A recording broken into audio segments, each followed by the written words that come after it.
I remember one time standing in a very large congregation and leading them, singing, and I was fearless. But somewhere along the line, I just lost all that. I became kind of shy, timid.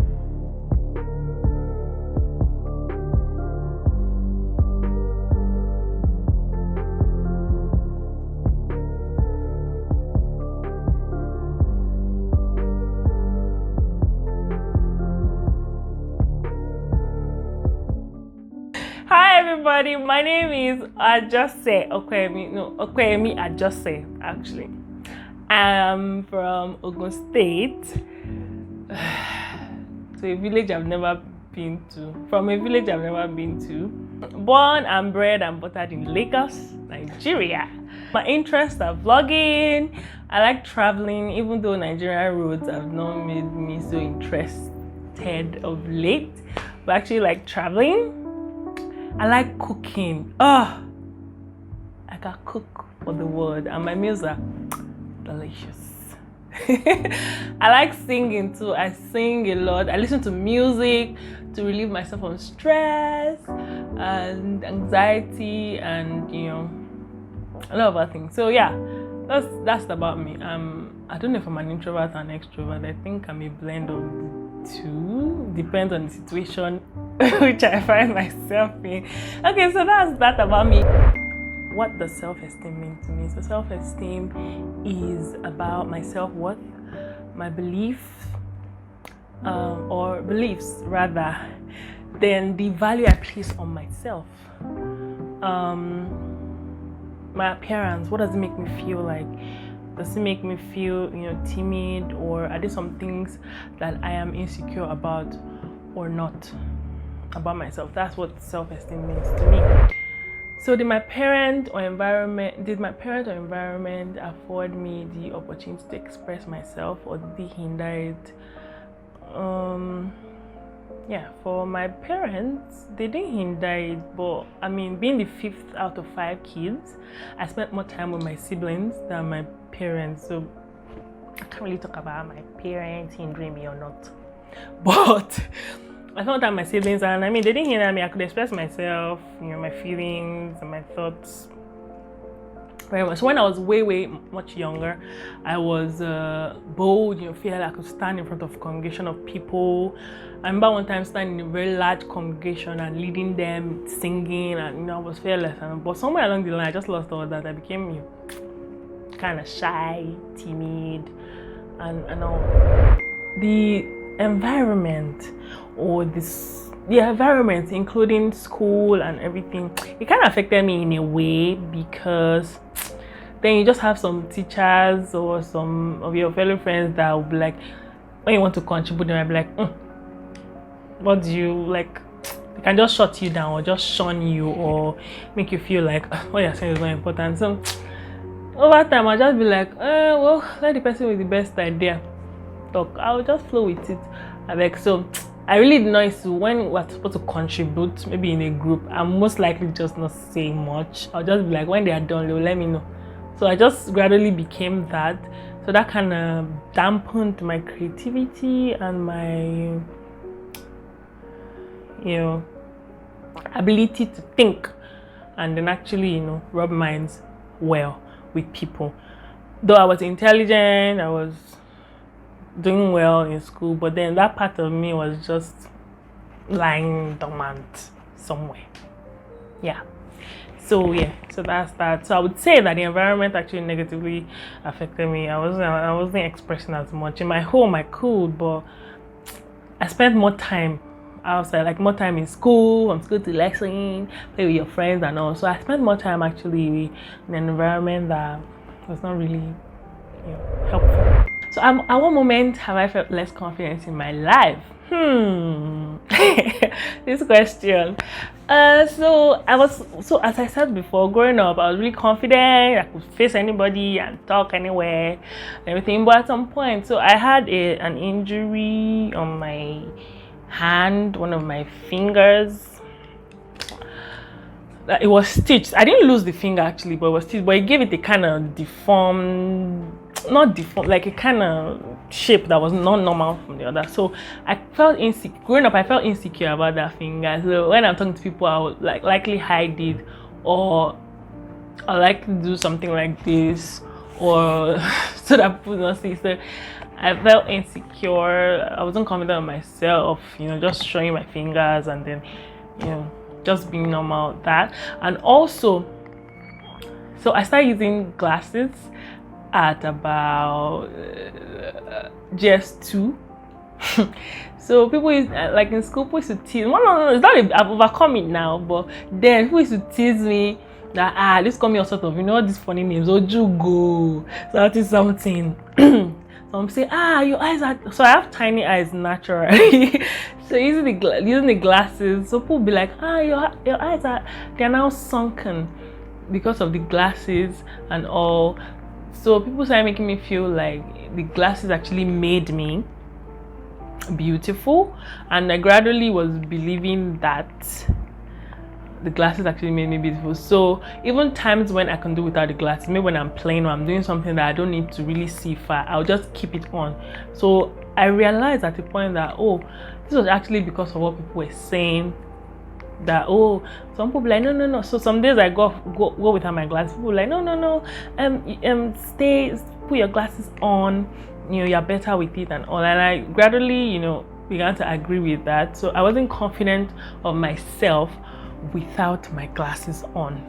So yeah, those are the two things that I was, those are the 2 points in my life where I felt less confident about myself. So at one moment have I felt most confident. So I can't remember an exact story, but I know that the moment I can remember that was a lot, like I was very confident about myself, was when I was defending my project in school. It's a funny example, but so when I do something that actually, so like I said earlier, the environment and everything, it kind of dampened my creativity and dampened, me being able to think and actually think. So the point in my life where I thought about something, I had an idea and I followed it through. I did my research, I did everything, and I know that I did everything. I didn't pay someone to do the work or do anything. I did everything by myself. So take me anywhere, I can stand before anybody with my shoulders high and talk and feel very confident, because I know, man, I put my work, I put my sweat into this thing. Like I know everything. Like there's no question you want to ask me that I cannot answer. So I'm usually very confident. So I can remember my defense. I mean, I reviewed 50 articles for that defense, and it was a lot of work. So I knew it in and out. So going for the defense, I was so confident. I was even smiling at me. I was so yeah. That's a point that I can vividly remember. I was very confident. So what role does social media play on my self-esteem? Positive or negative? I would say positive. For me, it has always been positive, because sometimes when I'm slacking on something I want to do, I have an idea, I want to work on something. So I go online, I see things that people have done, and people like me, and probably a semblance of what I actually want to do. I'm like, okay, yes, this thing can be done. So for me, it has positively influenced me, because I see that this thing can actually be done. You can actually do this thing if you put your mind and you focus on it. So for me, it has afforded me opportunity to read a lot, watch videos that will help me and make me achieve what I want to achieve. So for me, it has been all positives. There have been no social media making me depressed. I know it does for some people, but that never happened to me. What would I rate the confidence of my younger self on a scale of 1 to 10? It was kind of here and there. So when I was much younger, like primary school, my confidence was, maybe like 8 or 9. But secondary school, maybe 6. Because secondary school, sometimes in the classrooms, teachers will ask, I know the answer, but I'm just like, I beg. So because of that, shutting kids down and Why do you have to ask? You know that curiosity that children have, shutting down over time. So I'll just be like, well, I beg. I'm sure another person will say what I want to say. And when they say, so instead of me to raise my hand and then talk in the class, I'll just be on my own. So I was more passive in secondary school. Yeah, I was more passive. So on a scale of 1 to 10, I would say generally my childhood, let's put it on like a 6.5, 7. I'm not sure. 6.5 or 7. Yeah. So yeah, my childhood was that. What would I say to encourage my younger self? Dear younger self, believe in yourself first. Yeah, and believe in yourself. There's no point in life where you should think that other people are better than you. Yes, there may be some things that you cannot do to 100% like perfection, but you shouldn't see life from that angle. See life, try to attempt it. For me, for most things that I wanted to do was the fear of failure. I did not want to fail, so I'd rather not. Like, once I analyzed, I'm like, this one cannot work. So please go ahead, do it. Of course, don't go into any unreasonable venture. But if it's something you really want to pursue, please go ahead. Failing at something, teaches you a lot of things, so to enable you not to fail again. So be yourself, don't be afraid of failure, just believe in yourself and you will achieve it. Yeah, so those are things I would say to my younger self. Believe in yourself, do not be afraid to fail, do not be afraid to fail, and don't be afraid to share your ideas. For me, I just feel this idea might not really, just say it, talk with others, rub minds. Don't be afraid to share your ideas because it makes sense. It might not make sense to you, but just saying it out, you might meet another person that will add something to it, and then it just gradually becomes a reality. So that's what I'll say to my younger self. Yeah. What are the things I love most about myself? I love my eyes now, Hey, God. I love my eyes a lot now. I'm a fine girl. So, somewhere in the midst of all those, my feeling that, I was not beautiful without my glasses and all. So my siblings, one day my brother told me, you look so fine. That day I was not on my glasses. So all those kind of encouragement, like talk. Although not like I used to tell them that they say I'm not fine with my glasses. Yeah, I didn't say that, but it kind of helped me. I started to believe in myself. I looked at myself in the mirror. I'm like, you make the glasses beautiful, not the other way around. If you're not fine, glasses do not make you finer. It's just a life of the pit of hell. Yeah.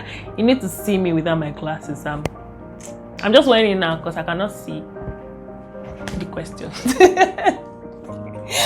Oh my God. Okay, so yeah, I love my eyes now. I love my eyes. I love my dentition. It's perfect. Then I like the fact that I'm very creative now. Over time, I now began to dig up that thing that has been lying dormant in me. I now saw that I can do a lot of things now, things that I never thought I would do, like make hair. I actually made this hair by myself. So make hair, I cook a lot. I love cooking, and I started a vlog. Although I had ginger from one of my friends to start it. I actually kept postponing it for some reasons, but then I have a vlog, and I did my videos. I do a lot of things that I couldn't have imagined that I would do ordinarily. So I like the fact that I'm more creative than I used to be now, and I'm more confident than I used to be in my own abilities, in my own skin, and the way I look, my color, my look, my glasses. Even though I'm tired of using it, but yeah, those are things that I love about myself. What's one word that describes your self-confidence? On point. Is on point a word? Yes. with the iPhone together. On point. Yeah. My self-confidence is on point. It's like this. Yeah, that's one word I describe myself confidence. On point now. I'm not afraid of anybody. I'm so comfortable in my own skin. If you're not careful, sir, I'll intimidate you. My name is Opeyemi, and I make mad sense. How far, guys? Thank you for watching another episode of I Make Mad Sense Stories. If you're inspired by this story, don't forget to subscribe, like, and drop a comment to join the conversation and share with a family or friend. Also hit the notification button so you're alerted whenever we drop a new episode. Thank you for watching. God bless. My name is Ariyo Ifyok Adebanjo, and I make mad sense.